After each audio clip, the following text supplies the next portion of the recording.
Байқап отырсаңыздар, біз қазір базардағы 5000 теңгелік етке қарап байбалам салып, өзімізден өзіміз алысып жатырмыз. Бұл саланы тек ішкі проблема, ауылдың ғана шаруасы деп қараймыз. Бірақ, біле білсеңіздер, дәл осы назардан тыс қалған қой шаруашылығында қып-қызыл ақша, миллиардтаған доллар жатыр. Әлемде қазір таза, табиғи жайылымда өскен етке деген сұраныс сұмдық. Шетелдегі кейбір мемлекеттер мұны баяғыда ұлттық брендке айналдырып, қой етімен жарты әлемді асырап байып отыр. Ал біздің ұлан ғасыр жайылымымыз бола тұра, сол әлемдік нарықты неге құр қалдық? Егер біз жүйені дұрыс құрып, мал басын көбейтсек, Қазақстанда сырттан қанша шетелдік валюта келуге болады? Бұл сұрақтың жауабы мен нақты математикалық есебін сарапшы Төлеутай Рахымбековтің өзінен тыңдап көрелік. Ол айтқан цифрлар тіпті мұнайшылардың өзін таңғалдыруы мүмкін.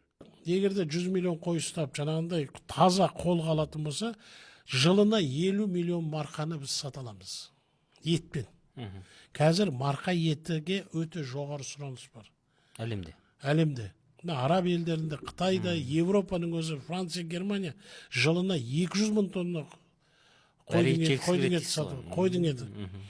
Бұған біз Австралияға рахмет айтуымыз керек. Бүкіл дүние жүзінде жарнама жасап, маркетинг жасап, халықтың бәріне айтып, мына марқаның еті өте пайдалы, денсаулыққа жақсы, холестерин деген жоқ, керемет деп, соны миллиондаған тонна қазір марқа етін сатады. Мысалы, соған біз қазақтар Австралияға рахмет айтуымыз керек, бізге жол ашып берді. Бірақ соны пайдалануымыз керек.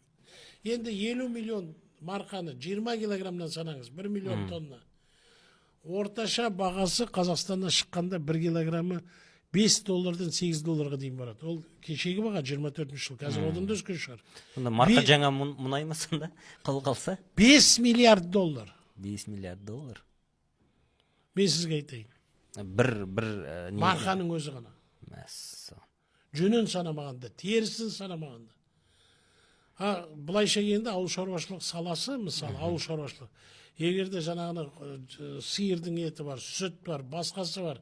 Егерде есептеп әкелетін болсақ, жайымен 100 миллиард долларға дейін жылына экспорттық валюталық табыс әкеледі Қазақстанға. 100 миллиард доллар. Естіп тұрсыздар мағайын. Бұл қазіргі біздің жер қойнауын тиесіп, шетелге сатып жатқан мұнайдан түсетін бүкіл табысымыздан да көп ақша ғой.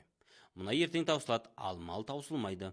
Шөбесе береді, мал төлдей береді, яғни қой шаруашылығы біздің сарқылмас, бабын келтірсең бітпейтін екінші мұнайымыз іспетті. Бірақ біз сол ұшан теңіз байлықтың үстінде отырып, базардағы еттің қымбатшылығына жылап, шопандарымыздың жұмыссыз қалдырып, мал бағуды бейшаралықтың, кедейліктің белгісінде көріп отырмыз.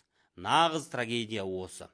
Егер үкімет оянып, ойланып, субсидияны монополистерге емес, нағыз шаруаға берсе, 5000 теңгелік ет алдағы уақытта арзандайтыны бесенеден белгілі.